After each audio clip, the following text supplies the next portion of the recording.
ગઈકાલે રાત્રે હળવદ પોલીસને એવી બાતમી મળેલી હળવદના પીઆઈ સાહેબ અને તેમના સ્ટાફને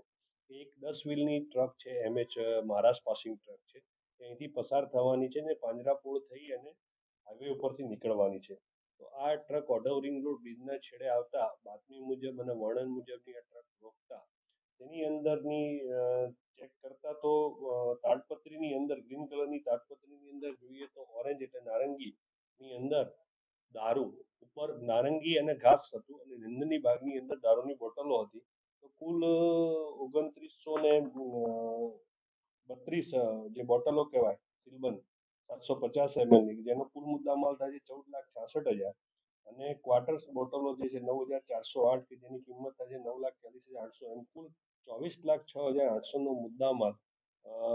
હળવદ પોલીસ દ્વારા પકડી પાડવામાં આવેલો છે અને આ પકડી અને આરોપી